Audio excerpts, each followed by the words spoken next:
How's it going, folks? Today we're putting this motor in that microwave. Now, a customer called and complained that her turntable, was not turning when using the microwave, so things were just staying still as she utilized the microwave at any time. This requires that new turntable motor. Not the simplest thing to do. Quite the extensive repair, as we have to take out this entire machine just to get to that little piece. So here we take out the oven dolly and get it sized up properly. I like to take off the oven doors because it gives me more places to grab the machine to maneuver it in and out of the wall. The customer also wanted me to take a look at the warming drawer that's beneath this oven, but when I came the first time, I could not pull that sucker out. For whatever reason, it was stuck. So I told her, listen, when I come back to take out the oven, that'll be my opportunity to take a look at the warming drawer. Sure enough, we found out that this entire oven is sitting directly on top of the warming drawer. So really no way to service the warming drawer without taking out the oven. It's literally sitting on a square 2x4 base that just sits on top of the warming drawer itself. Now, thankfully, we discovered that the warming drawer was just unplugged. Not sure how it came unplugged, but that's all it was. Once we got it plugged up, it was good to go, so she was happy that there was no more work needed there. Now, back to this oven. This thing has so many screws. It's a miracle that they all end up back in their original holes.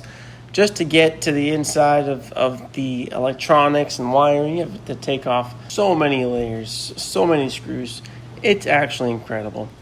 But now here we're taking off the user interface. You don't really have to, but it's helpful to maneuver the machine and get that out of your face when you're moving it to the counter nearby to get at that turntable motor. Now, typically this would be a two-man job, but it's not that hard to do yourself if you have the proper technique and good equipment.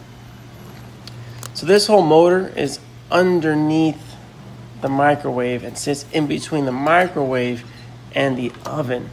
So once you have this microwave on the counter, you can just tilt it on its face and get to work on replacing this turntable motor.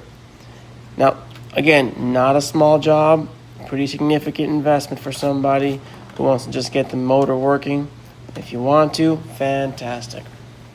Sometimes these motors burn out. This one had a shaft as well that just kind of melted away.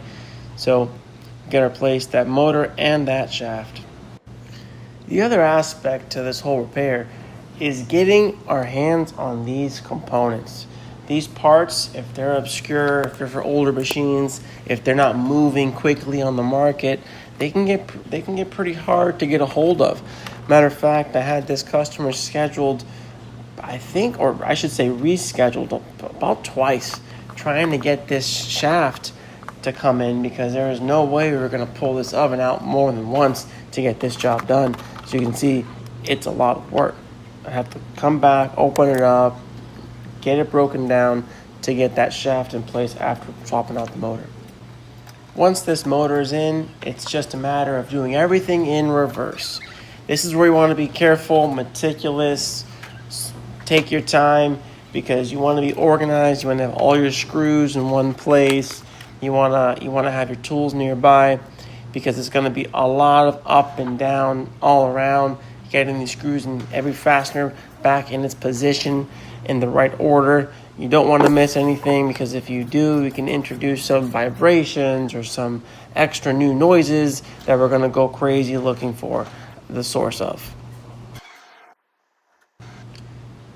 Here's a look of the innards of the machine.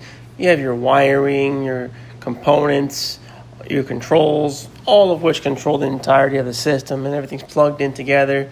Got your insulation. Here's the space where the whole machine sits in. As you can see, that would be on top of that warming drawer, and that's how it was sitting. Had a conversation with the customer and advised her what her options might be.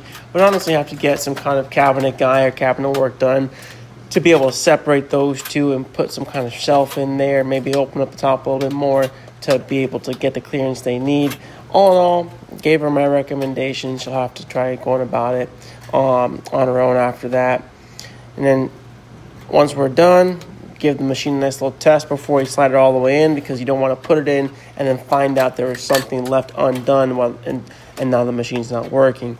So always run your test before you fully complete and put everything back together. And there you go. This was a good job. Took about an hour and a half to 2 hours to complete. Again, taking my time. It's very. Customer was happy, all was well, and we had a job well done. Thanks for watching the video. I hope you found it interesting or helpful.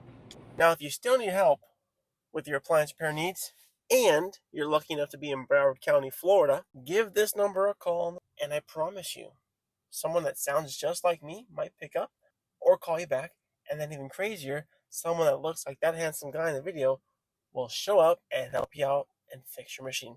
I also heard he can take these things as payment.